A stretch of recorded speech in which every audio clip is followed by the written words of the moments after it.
Welcome. I'm Father Mitch Pacwa, and welcome to EWTN Live, where we introduce guests from all around the world. And tonight, we will address the importance of defending your faith with clear reasoning, even in the public square. And that is especially in regard to legal and political issues that affect our religious liberty. But before we get to that, we want to talk briefly with EWTN's John Elson about a special program coming up next week. John, what have you got for us this time? Well, Father, it's good to be with you. I want to let our EWTN family watching at home know that next Wednesday, November 24th at 10 p.m. Eastern, and again on Sunday, November 28th at 1:30 p.m. Eastern and 11 p.m. Eastern, we'll be debuting a very important program entitled Kibeho, Listen My Children. In 1981 and 1982, our Blessed Mother appeared to three Rwandan schoolgirls, Alphonsine, Natalie, and Marie Claire. And similar to her appearances in Lourdes and at Fatima, the message that she gave to those three young women are not only for those young women, not only for the church in Rwanda, but for the universal church, for each of us. And if we can summarize the messages into one idea, is Our Lady asked for our help to contribute to the salvation and conversion of souls. She said that she needs our help. She's asking for our help to contribute to that, to their salvation. And in order to do that, she invited us to accept the sufferings that we experience in our life with love, joy, and happiness, and to lead lives of mortification and prayer and self-discipline, denial of the body and its appetites.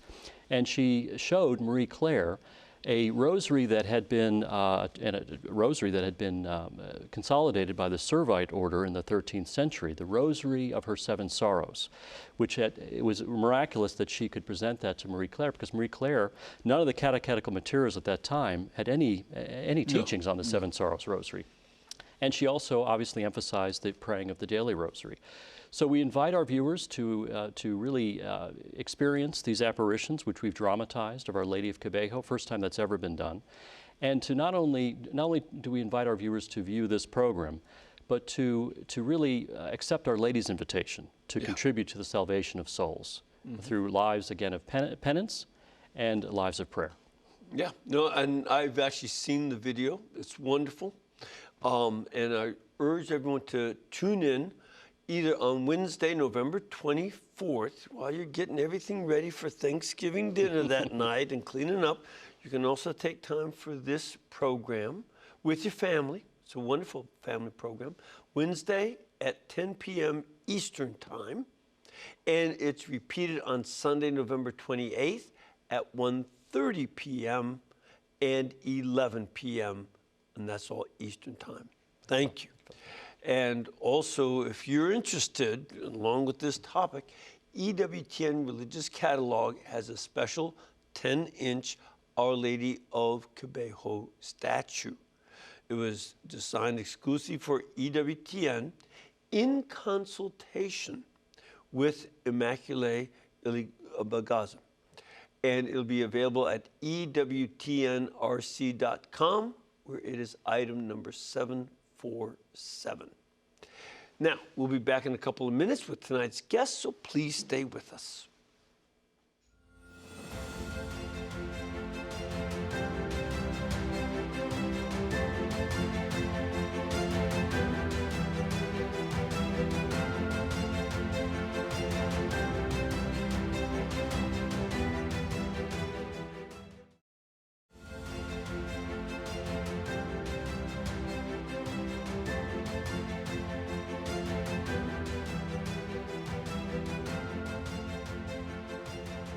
Welcome back.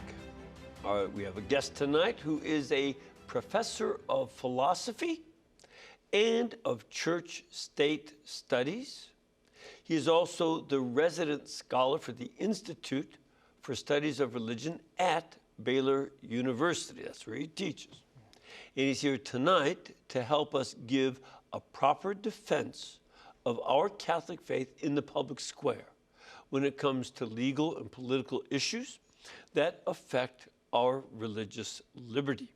So please welcome Dr. Francis Beckwith. Good to be here. Good to have you with us. Thank you. Great Thank to you be for back being on with us. EWTN. Good to have you here. First time on this program, Yes. and it's a delight. You yourself have been on a religious journey. All of us are on a religious journey. You were born in a Catholic faith, family, raised Catholic, right? That's right. And then became an evangelical. That's correct. Yeah, I grew up Catholic, was baptized, confirmed Catholic, Yeah. and then drifted away when I was a teenager, and then returned 14, almost 15 years ago now, while I was serving as president of the Evangelical Theological Society. Yeah. And Yes. it caused quite a stir. Yeah, yeah.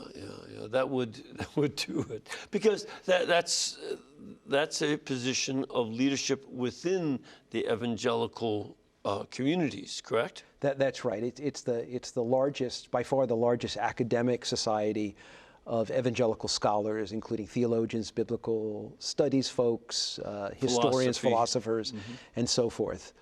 Yeah. So, and I remember when you did come back to the Catholic faith, and you know, it's and there actually are quite a few students at Baylor, which is a Baptist university, correct? That's right. It's the largest Baptist university in the world.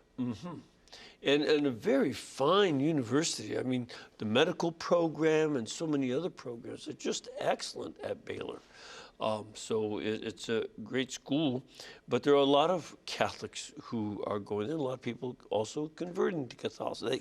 There's a freedom of thought that's permitted on campus to have good discussion and debate. Yeah, Baylor's an amazing place. It's committed to its Christian mission, and it's certainly connected to the Baptist tradition, but it also sees itself as being a place where people in the wider Christian world can come and engage in conversation. Yes. So we have 10% of our faculty is Catholic and about 20% of the student body.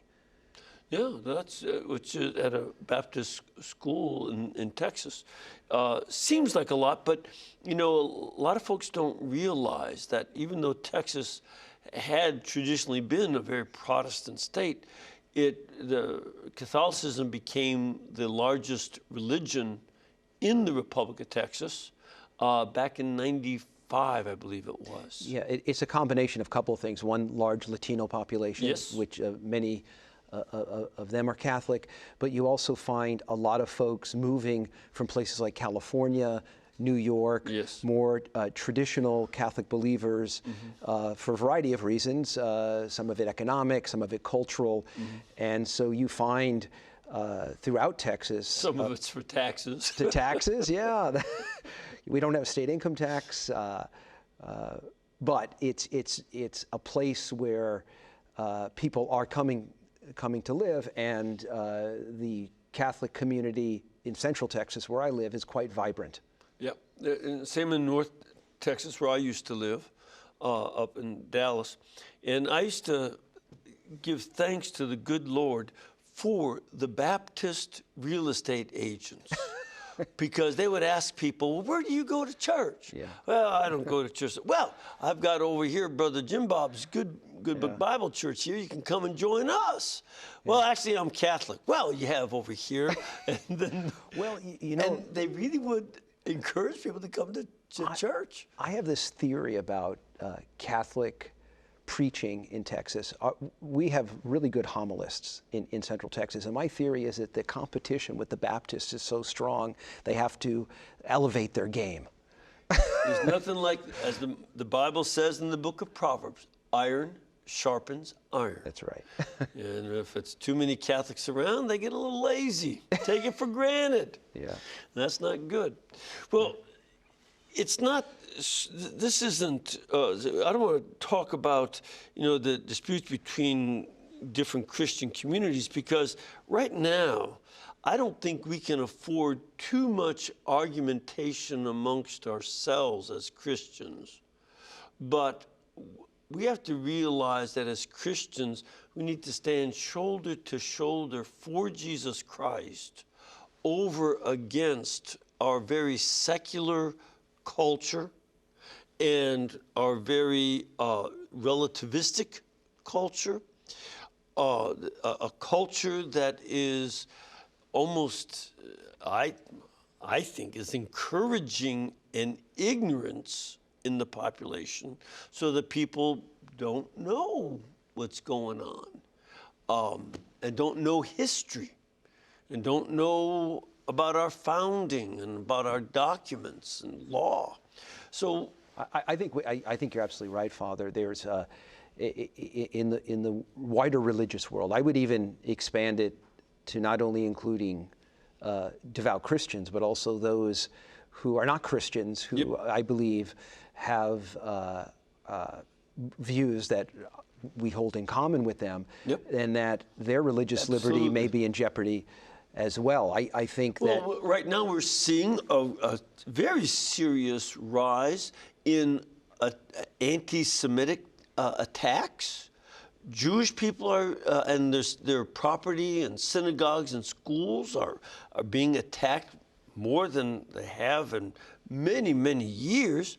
Catholic churches are being attacked on a regular basis. Some of the evangelical, less so, but Catholics and Jews are being targeted.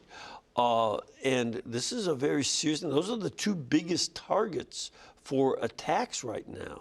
And we have to stand with the Jewish people and any Muslims whose mosques are attacked or anybody else, as well as for ourselves. You mentioned the founding documents of this country. I think one of the things that we have to remember, especially when it comes to religious liberty, that religious liberty is not only for us, that is to say those of us who are Christians, but it's for everybody. Right. There was a couple of years ago, I was watching a discussion with Russell Moore. Russell Moore is a leading Southern Baptist thinker, and Russell was asked a question by a member of the Southern Baptist Convention. It was one of their big conferences or meetings, and the gentleman had asked the question. He asked a question about the building of mosques in his community, and he said, how can we stop mosques from being built?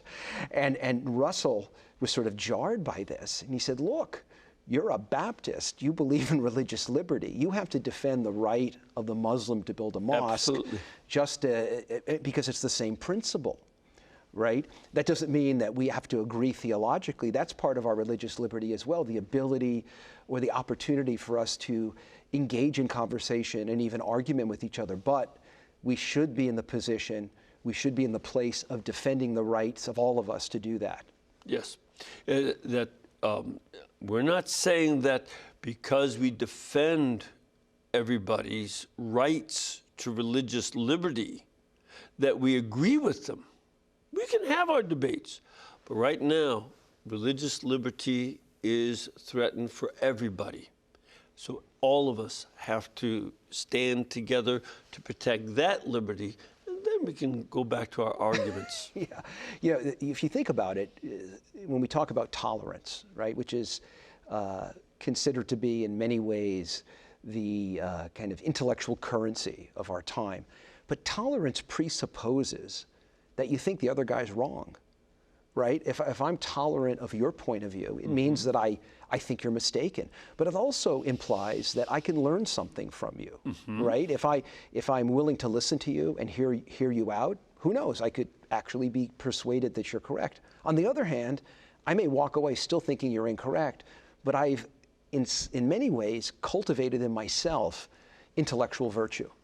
And not only intellectual virtue, but the kind of virtue that we can connect with the sort of traditional virtues, like patience, right? And even to a certain extent, courage, right? And prudence. All these, I think, come into play when we talk about tolerance. And the irony today is that oftentimes people use the term tolerance to shut people down, which is bizarre. How do you mean? How is that going on? How do you see that happening? So you get this kind of situation where, let's say, somebody offers a public argument, and I usually think of here in the setting of a university, let's say offers a public argument that goes against the predominant cultural understanding. So let's say somebody offers an argument, let's say at a major secular university, arguing against same-sex marriage.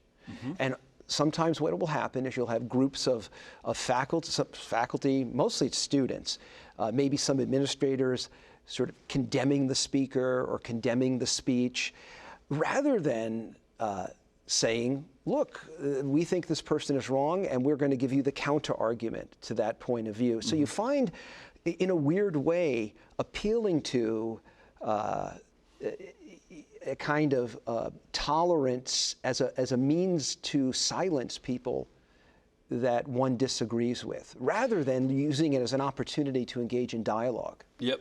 And I think at times, this is my own suspicion, that a lot of times the tolerance argument is used to silence debate because they don't have good arguments. They don't know how to use reason and facts to support their argument, so they just have to shut it down. And it becomes a dictatorship. And this is not right. If you don't have the argument, say so, and I won't argue with you, but I'm still going to disagree with you. Yeah. If you have the arguments, let's go. Yeah, let's take it on. It's something years ago I called that tactic the passive-aggressive tyranny trick. Yes. That is, what a person does in the name of openness, they suggest that there is really only one answer to a question. So to give you an illustration from my own experience, there were years ago, I was on a radio program where a gentleman called up and he said, the problem with you, Beckwith, is that you think you're right and everyone else is wrong. And I said, well, do you think I'm wrong in thinking that way? And he said, yes. I said, well, you're in precisely the same position as me. You think you're right, and I'm wrong. So what's going on? He does it. The person who makes that kind of argument offers it as a way to seemingly be against narrow-mindedness, when in fact they are offering just another form of narrow-mindedness. And you mentioned, you were alluding to the dictatorship of relativism, which is what Pope Benedict, when I think in the homily for the celebration of the Mass for John Paul II, or maybe it was the beginning of the conclave that elected him. In that talk, he mentioned the dictatorship of relativism, and I think people were confused. Well, relativism is nobody seems to be, the claim that nobody's really right. How can you have a dictatorship? Well, if you believe that everyone has to believe that nobody's right, then you get a kind of dictatorship, a kind of enforced relativism. The other thing that you get with relativism, I just had a question about this on my Tuesday program, and you also get to a point where if I have my truth, okay, and you have your truth, that's relativism, right? Yes. Everybody has their own truth.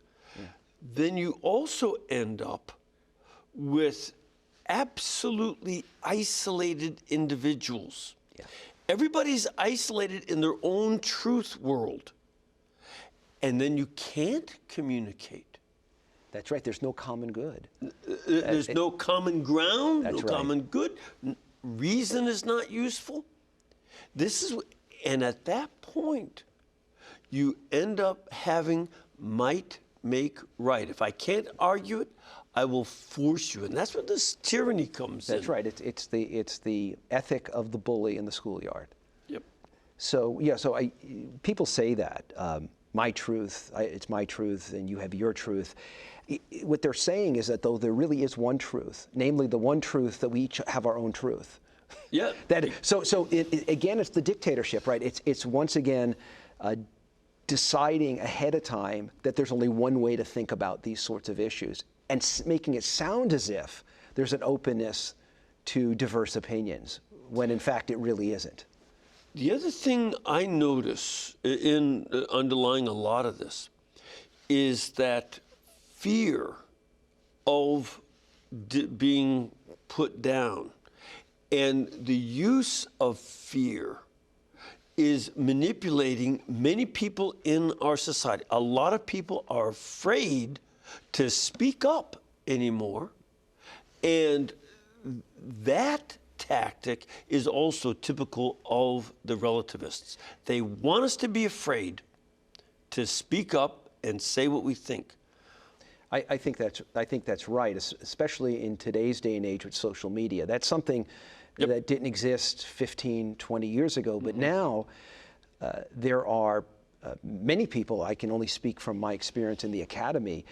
There are professors, friends of mine, and I'll admit that once in a while I sort of think about this as well. What if I say something in, let's say, a context of a classroom, in the sort of give and take of discussion that may not be the most articulate or the best way of saying something, but as you know, being a professor yourself, that you sometimes think out loud in the classroom. Supposing a student is taping that, and you say something in maybe not the best way, and they take a clip of that and they fire it off on social media, and you wake up in the morning and you got 500 emails from people saying what a bad person you are. Yep. And that happens, and it's happened to many people, and it's psychologically debilitating. Yep. And that is going on for all kinds of people. I looked at Twitter some years ago when it first came out. People said, oh, that's a good place to express your opinion. I quickly realized it's a place where people use a lot of potty talk. Yeah. And and I said, I'm not entering in that world. That is not a world that I want to be part of. And it's become a place where, even the President of the United States can be canceled out, and anybody else can be too. That's right. You also have the interesting thing about Twitter, the fact that you have people that, 20, 30 years ago, who hold, let's say, prestigious positions either in the government or the academy, speaking like school children. You think it's remarkable. In the old days, you may actually think that way. You may say it privately to your friends, but when you're publicly presenting yourself, you realize that there's a lot at stake. There's the reputation of my institution. There's how people perceive me, and not anymore. People don't mind having attributed to them this kind of vulgarity. And I find it reminds me of 11, 12-year-old boys who have been told for all their lives they can't use those words or their mouths are washed out with soap. Mom, are you here? No. And they say it. And then at a certain point, I'm saying it. And it's that kind of, not infantile, because they don't say those words. It's 11, 12-year-old mentality, but now with adults.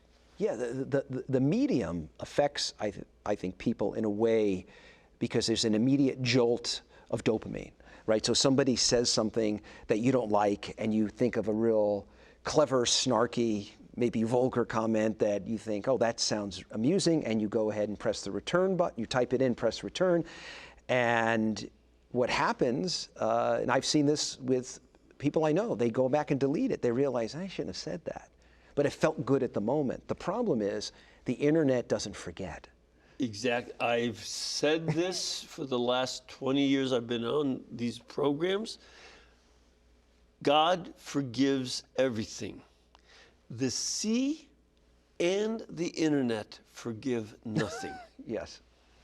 And you have to remember that is the permanent record that the nuns warned us about in grammar school. That's right. They said, this will be on your permanent record. Well, now it is. It really is. Yeah, for the whole public. The permanence of it also, I think just in terms of the way we think about how people can mature and change over time. I think about things I did in high school. There's no recording of it, any of those things, right? Some of which were good, some of which were bad.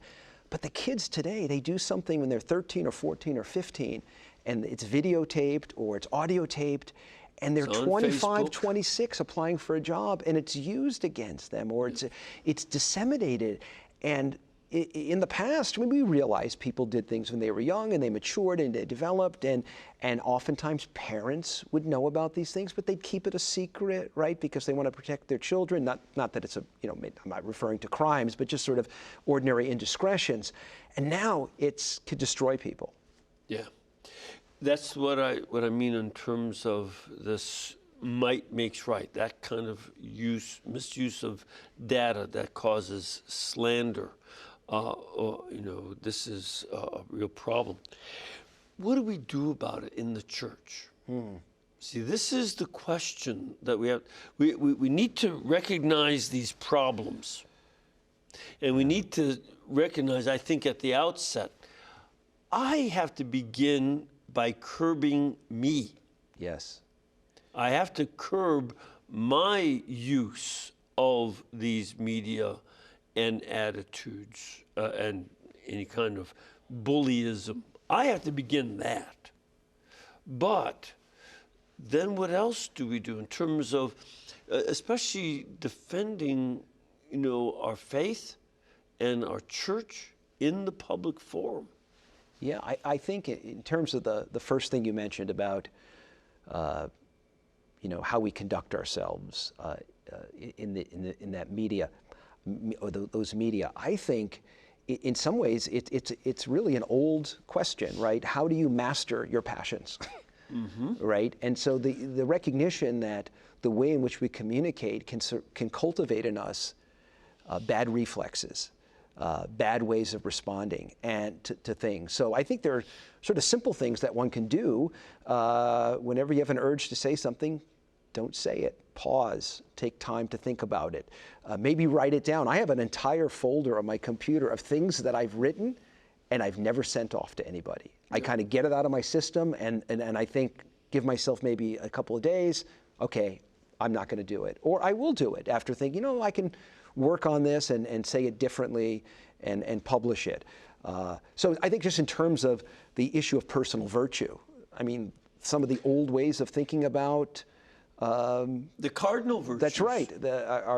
Are applicable today. The difficulty I think that we have, and I speak from my own experience, is that because everything is so fast moving, you want to respond right away, and there's a sense in which if I don't do it, nobody will, and we have to have a kind of faith that doing the right thing in the long run is much better off for us, not only for our personal virtue, but for the kind of example that we set for people in public. Well, it's something we can learn from a variety of the really bad news agencies who want to be first rather than correct. They want to get a story out ahead of the evidence. And they cause a lot of people great damage to their reputation and such. So it's very important. We don't want to imitate some of these news agencies. We want to be better than they are and maybe be an example for them to become. We have to take a little break. We're going to come back in a couple of minutes and continue on with what do we do as a church to defend our faith and our morals in the public forum. So please stay with us.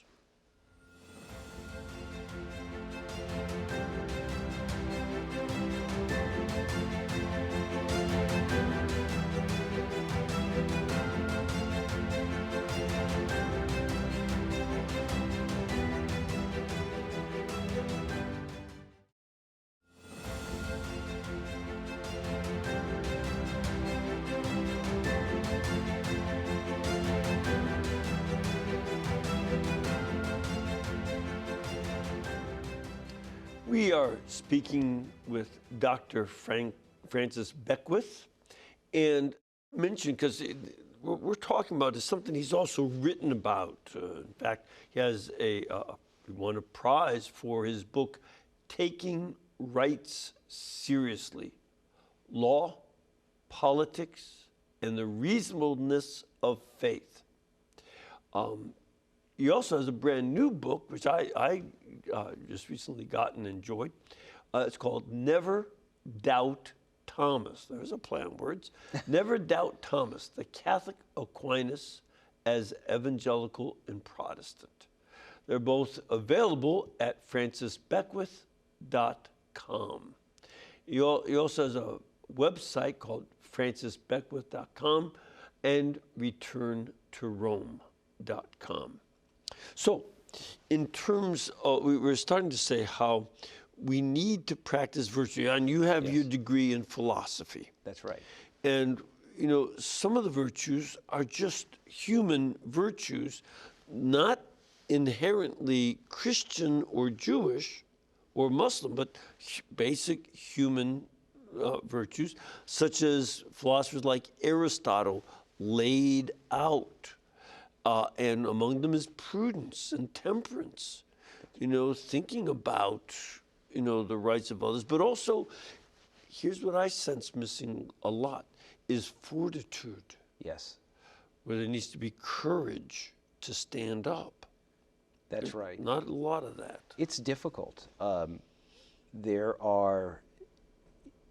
have been, in my experience, cases where I've seen individuals wronged and my conscience bothers me. I have to, what should I do?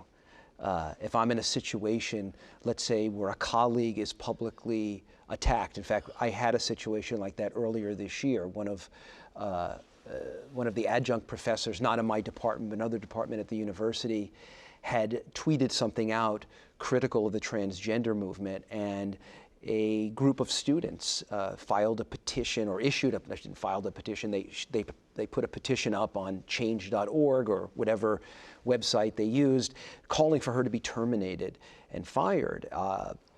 And I thought to myself, what do I do? I mean, I don't know her well. How do I respond to this? And I eventually wound up writing a blog post defending her and explaining how what these students were doing is antithetical to the academic freedom that's essential at a university. I mean, here was a professor defending a view that has been traditionally held by Christians about the nature of men and women and the nature of the human being. These students disagree with it. The students have every right to offer a counter-argument. But instead they said her voice shouldn't even be heard. Yes. In this institution. She should be terminated, or her position should be terminated. And one of the things I said in the blog post, the nature of a university is a place in which people can actually argue about those things. And I got to admit, after I published it, I thought, am I going to get attacked too? And it didn't happen. There were a lot of people that wrote me privately saying, I'm so glad you stood up for her. But they didn't do anything. I was going to say, yeah, and you? Yeah, it's different. You have to stand up for them too. That's right. And I think it's important that we stand up for people that we don't even agree with.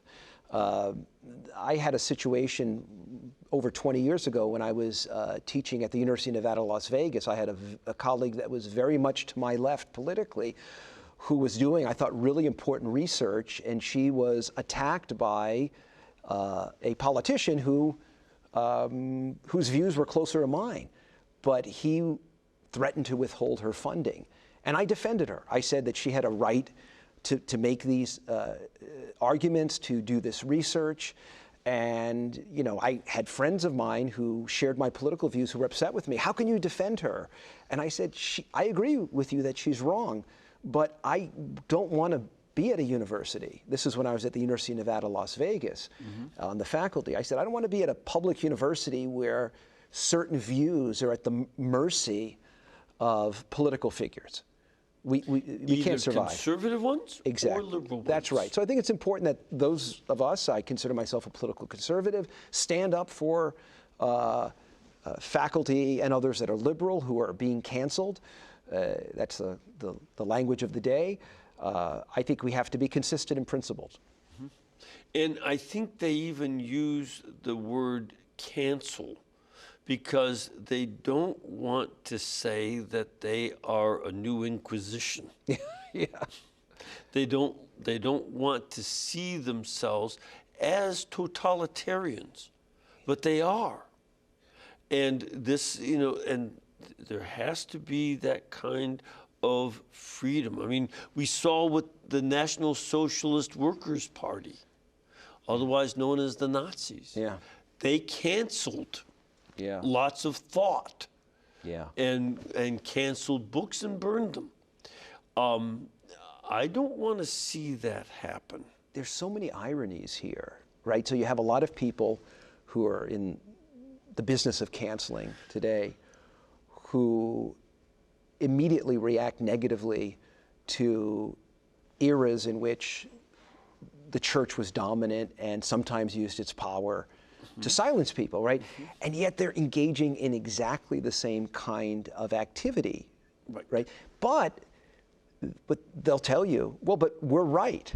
And so in other words, they don't realize that in other ages in which people used their power to silence others, they believed that they were right as well. Yeah. And so we have to be really careful to balance our understanding of the common good with certain liberties. And it's more difficult, I think, today simply because people have not been, you mentioned history very early in the program. Yes. That people aren't acquainted with the history of oppression and silencing that many people escaped from in Eastern Europe. In fact, there are people today who are survivors of that pre-fall of the Soviet Union era who've come here and are quite shocked at what they're seeing in terms of the cancel culture. Rod Dreher, the columnist for the American Conservatives, has written a wonderful little book called Live Not by Lies, where he interviews former Eastern European refugees and survivors who have told them that some of what they're seeing here in terms of the way in which people are coerced has some similarities to what they had experienced in Eastern Europe. And, you know, my cousins came here in the 80s during the Solidarity problems in Poland, where they're from. And, you know, their reaction is the same. You know, that they remember this going on. I remember one of the old jokes from Soviet Union. The Russian definition of capitalism and communism: capitalism is man oppressing man. Communism is just the opposite. And, you know, this is what we see going on. Yeah. Now, again, this is where, you know, in terms of what we do, we can learn from the people of Eastern Europe and Nazi-occupied Europe, where it was getting closer to their faith that gave them a perspective by which they could judge the falsehoods of the communist government, and they could stand up and know that lies were still false. That's right. I think the thing I'm glad you brought that up, because I think when people ask, well, what can we do? They're looking for a kind of policy or program. But I think in terms of what we can do in terms of our own communities, that is, as Catholics or people of other religious groups, make sure that your own people are taught the truths of not only of the faith, but how to live them, and to reflect on the great saints of the past, have a deep and abiding prayer life, get out of the culture every once in a while. These are important things to remember, that at the end of the day, we are not merely isolated rational thinkers. We're also living organisms that are dependent on others. And that dependency includes not only our families, but our wider community, and especially for those of us who are Catholic, the churches that we inhabit. So yeah, there's a lot that we can do in terms of cultivating in our communities a kind of spirit of resistance. And I think that we also have to be careful that we don't allow our Christianity to be merely an ideology, but that we have to cling more closely to Jesus Christ, and that our union with him in Holy Communion, in our personal prayer life, in our praying of the Rosary, together as a family and with others, that union with Christ and knowing our faith and morals better than we do right now, that is one of the first steps we have to make.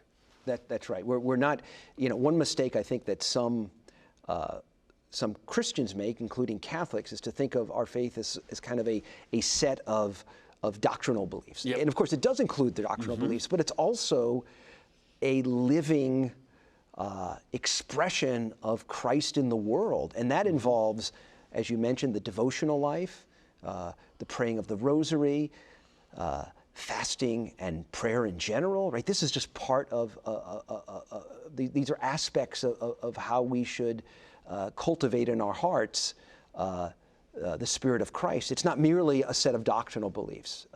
And there's some risks. Now, we've in this COVID crisis, some of the states were preventing people from getting to church. They were shutting down churches. And again, that was one of the things that really resonated with my cousins from the old country. They said, this looks really familiar to us. And, that some of these governors were as, totalitarian and authoritarian as the apparatchiks in Soviet Union and Eastern Europe. Yet, and they figured out ways to stand up against that. And all of us have to look for those opportunities. Those cases, the Supreme Court was asked in several cases by churches to issue injunctions to prevent the governor's orders from being enforced on churches. In terms of our constitutional law, those cases, I think, are really interesting because you have governors making distinctions between what are called essential and non-essential activities. So there's a case in Nevada, I think it's Sisolak versus Calvary Chapel of Dayton. And in that case, the governor considered certain types of casino gambling as an essential service, but churches not. And so Justice Gorsuch, I remember that. Justice Gorsuch in I think I don't know if it was a dissent or a concurrent. I think it was a dissent because initially they ruled against the church in Nevada. But Gorsuch says that in Nevada, Caesar's Palace is more important than a church. And one of the things that we know from the history of our jurisprudence when it comes to religion and law, that once the government burdens religion in a way that is, let's say, more severe than a similarly situated secular activity, it has likely violated the free exercise of that religious group. So, example that I've used in class. And just so folks also understand, you also have a law degree. You're not just sort of I do. You went to law school and got a law degree, and so you're a lawyer as well as a professor of philosophy. I'm not quite a lawyer. I just have a law degree. Okay. So, that's good enough for me. You can address this. So one of the courses I teach at Baylor, I've taught about 20 sections of it in the past 18 years, and it's called Law and Religion in the U.S. And so last semester when I taught it, we went over some of these cases, recent COVID cases, and the interesting thing about them is that the court, the court changed once Amy Coney Barrett was appointed to the court. The shift was generally against the governors. But what the court is looking for in cases like that, especially emergency cases, is the government treating religion in a way, does it burden religion significantly in comparison to similarly situated secular activities. So I was joking with a friend of mine in Nevada who is a Protestant pastor. I said, why don't you just set up some slot machines in your sanctuary and have people stand there as if they were in a casino? Right? Would all of a sudden now fall under the governor's permission? Yeah. Right? Well, but it was true in other states where liquor stores and marijuana stores were open, but the churches were not. Yeah. And, this is something that, we not only have to know the law and pursue it, but we also sometimes may have to stand for these other rights and find ways more clever than these politicians understand so that we can celebrate Mass like they did in Eastern Europe in an underground situation. That's right. I also think, I think you're right, we have to do that, but I think we also have to explain to people why faith is important. One of the things that I think that has happened in the past 10 to 20 years is that the population has become less sympathetic to religion because it has become less religious. Yep. And so when the governor of Nevada or California or New York says that religious services aren't essential, he is making a claim about the nature of human beings that are what we as Catholics believe is integral to our nature, that is, that we are ordered towards the transcendent. And for that reason, worship of God is something that we are made for. But to say that it's not essential is to deny that truth. And so we have to not only, I think, make the legal arguments, but I also think we have to make, in some cases, theological arguments, explaining why our faith is important. And you're a little bit younger than I, a few years younger. I don't know if you had the Baltimore Catechism or not. No. No, these whippersnappers. I know what it is. I have yeah, I have a copy of it. Yeah, So. you whippersnappers. But at the very first question, who made me? God made me. Why did God make me? To know, love, and serve Him. We need to know that most basic catechetical principle that the rest of the catechism is based upon, that God made me to worship Him, to know, love, and serve Him, and to be with Him in heaven forever. Maybe these governors don't want to go to heaven. I don't know. They may get their choice. But whether that's the case or not is for God to judge. We have to judge. Our essential role is to worship God. That's right. And if you go back to the American founding, and we're going to go from the Baltimore Catechism to the American founding. Basics are basics. So James Madison, in his Memoriam Remonstrant, was a document that he wrote in favor of, actually against the use of tax dollars to pay Christian teachers or Christian ministers. Madison talks about religious liberty being tightly tethered to our duty to God. So one of the things that's missing today in terms of our idea of religious liberty is the fact that a lot of people are called to going to Mass or to a religious service, not because they quote unquote want to, but because they feel they have to, that it's a matter of conscience. And this is something the American founders understood, and they had acquaintance with groups like the Mennonites and the Quakers, who were pacifists, and they had to find ways to accommodate those beliefs. And they understood that religious belief isn't always under our control. It sometimes, so another way of putting it is, it's not so much that I choose my beliefs. In many cases, my beliefs choose me. And this is what we call conscience, right? Where you could say something like this, and I've said this to my students. I said, there's some things I wish I didn't believe, but I do believe them, and I can't help but believe them because I think they're true. And because of that belief, I am drawn to act consistently with them. And that matter of conscience has been really lost in a lot of these debates. We don't think of the person that needs to go to Mass because it is an obligation, or they need to encounter Christ in the Eucharist, or they need to go to confession. That's forgotten. And, that primacy of conscience is neglected, and that's one of the other things that we have to stand up for. We have to stand up for the right to form our conscience and let it be formed in conformity with Christ. But at the same time, we also have to defend the right to follow conscience, even if it's not formed the way we think it should be. People have to follow their conscience. You can argue with conscience. It's a function of the reason as well as the will. But you have to think. It's not about your feelings. That's right.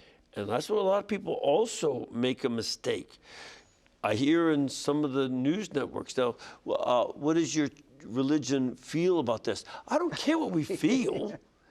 We feel like sinning a lot of times, but we think this is what's right. And all of us have to work on following what we think and do the thinking on the basis of good principles. That's right. I think we often forget, and to sort of follow up on what you're saying, is that there are times where we encounter people from other faiths that we think they're mistaken, but we show respect for them and honor their conscience. So, 10 years ago, I spoke at Brigham Young University, which is a Mormon institution, and my hosts there were wonderful. They treated me with great respect. I gave several lectures.